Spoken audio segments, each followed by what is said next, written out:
Welcome, welcome, welcome, and thank you for spending some of your time with us. My name is Tina Rosenquist, and this is Knowledge for Wellness.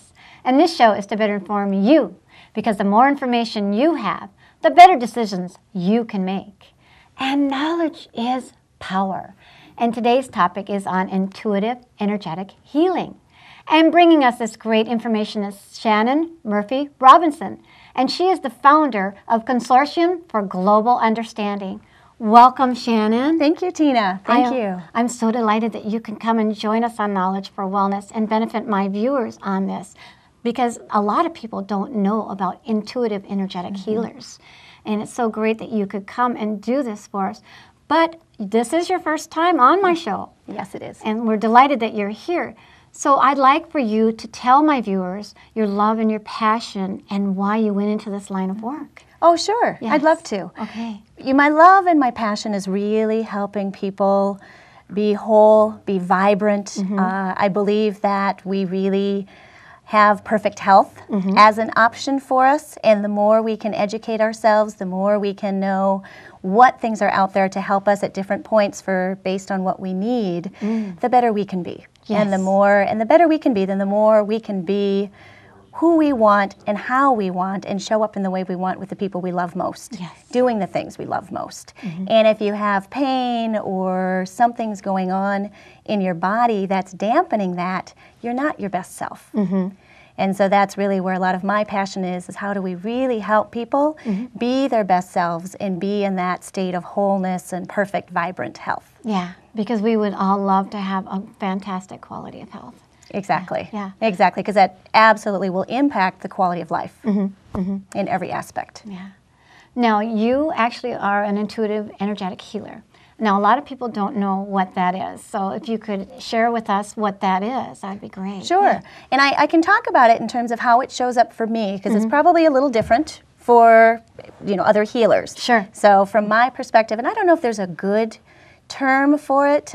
Some people would call it a medical intuitive. Some people call it a energetic intuitive. There's different terms used. I happen to use intuitive energetic healer because I think it fits well for the type of work I do. Okay.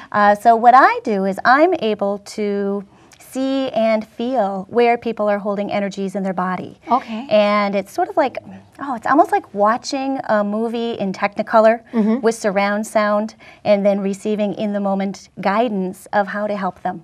And guide them through a process to be able to clear and heal. And you think of it in terms of our bodies are energy. Yes. We're energetic beings fundamentally. And we all store energies within our body a lot of times without even realizing it. Yeah. And a lot of it's done unconsciously. And we can develop patterns of where we store things and not even realize it until they start to cause some discomfort or some pain or some issues and not even realize that that's what's causing it. An example of this, I worked with a woman who was diagnosed 3 times with breast cancer by the time she was 28 years old, which is really young for that. Yes. She had already gone through the 3rd round of treatment and all the processes with that. When I worked with her, she was having a tremendous amount of pain in her hip. She'd been to the doctor, she'd been to specialists, she'd been to chiropractors, and everyone was like, structurally it's fine. We can't find any reason for you having pain. And so when she and I worked together, what I realized was she had stored all of her fear from her 3 rounds with breast cancer in that very spot in her hip. Okay. Well, of course it hurt. Well, yes.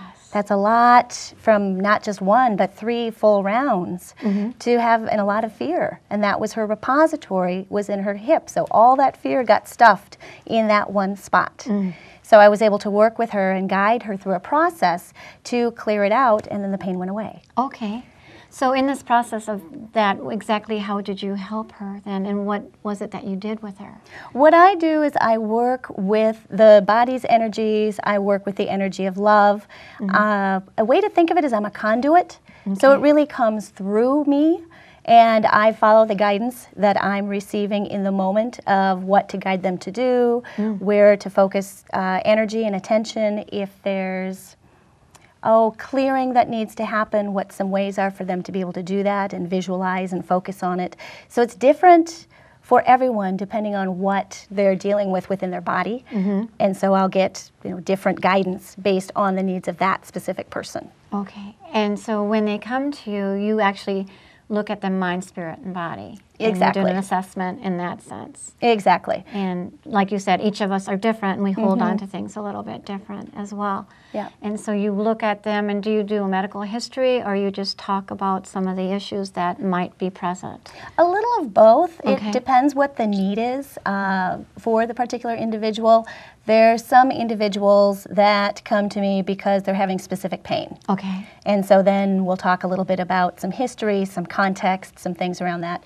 There's some individuals that will come to me because they're dealing with a lot of emotional pieces. Sure. Maybe they're in crisis or there's other things, and so they have so much, I'll call it energetic static. Oh, where sure. there's Like so a blockage? much, Yeah, so okay. you'll get energetic blocks, different barriers, and it all creates static within your system.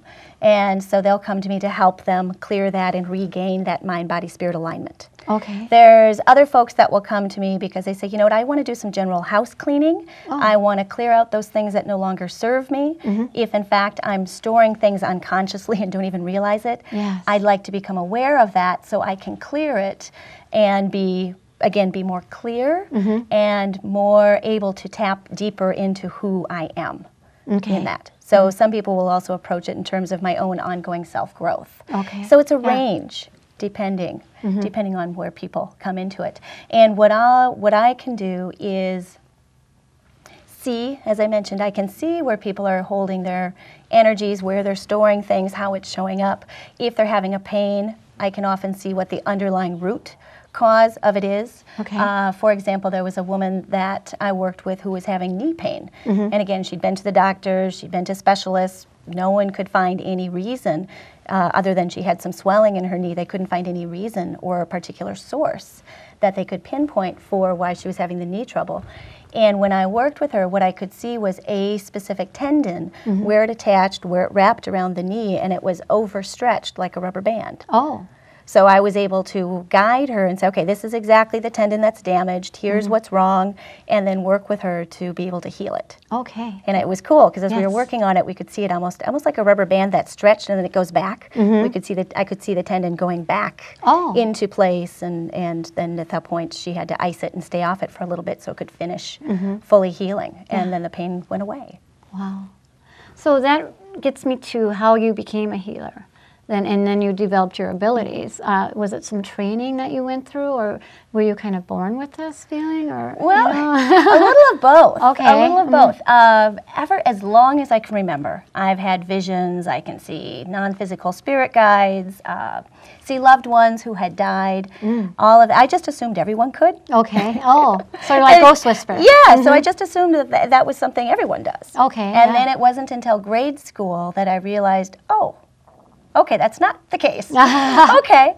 And so there's that piece of it. And then the energetic, intuitive piece of it really came forward after my first daughter was born 11 years ago. Okay. Where I realized when she was a brand new infant that whatever was going on in her body, I could see and feel.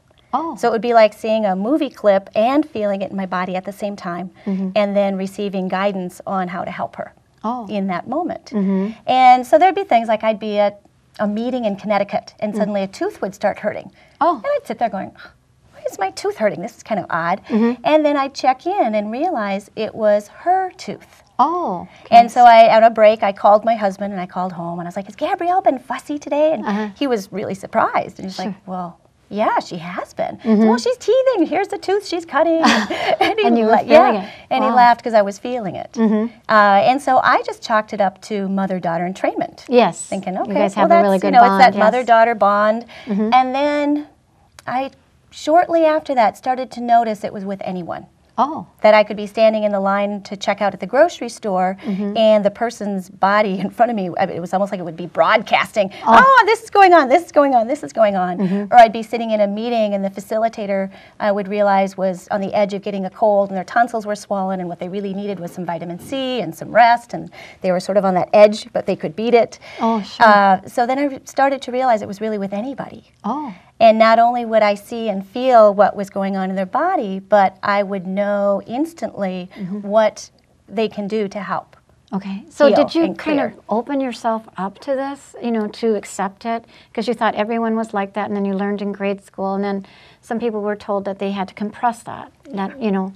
And that was very much. So in grade school, I thought I closed the door. I was like, okay, that's not what it, I guess this isn't something we're supposed to do. Yeah, exactly. Okay. You know, and so I closed the door to that, but, you know, to the extent you really can. Thought I had is probably a better way to describe that. So I thought I'd closed the door to it, and then different things would happen. I'd continue to see visions. I'd continue to see all the spirit guides. You know, loved ones who had died. You know, that it didn't stop in that regard. So it was really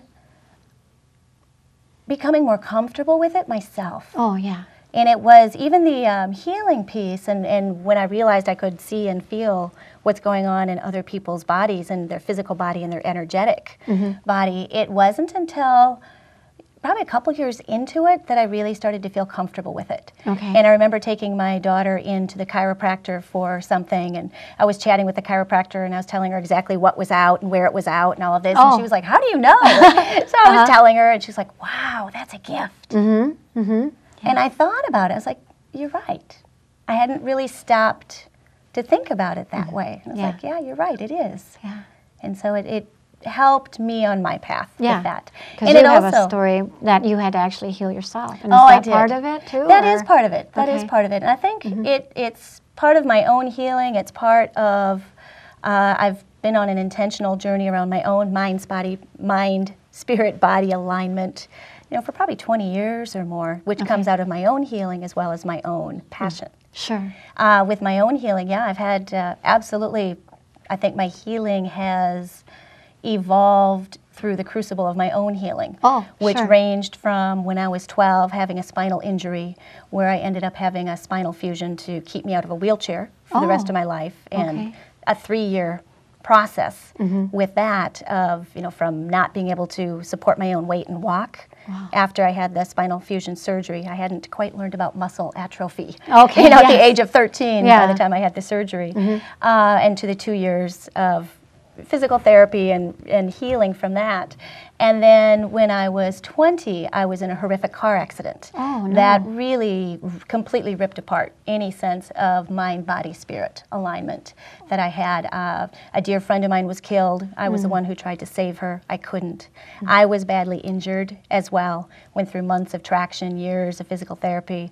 So it was that piece. And then I think what was even more difficult, it was a long, arduous process, and what was often more difficult was the emotional and energetic pieces of that, and realizing that I needed to heal not just the physical body, but the emotional, the energetic, and the spiritual aspects in order for me to really be back in alignment and feel like I could access my own authenticity and the depth of me that I intuitively knew I wanted to. Right. So that absolutely opened my eyes also to a whole range of healing modalities, having done, you know, the physical therapy, the traction, more traditional, to more non-traditional with the energy work, cranial sacral, tragar massage, you know, range of things, you know, in my own path that, you know, because that took, you know, many, many years to fully heal from that. Oh, sure. And I think it also helps develop a great sense of compassion. Because I've had to go through some pretty tough spots myself and know how that's affected me in terms of my own mind, body, spirit connection and my own physical health and vitality. And so that brings a lot of compassion as I work with other individuals, and depending what they're dealing with and where they're at. Well, you can relate so well, because if they're in where you were, you know, you have that compassion and the empathy as well. Exactly. And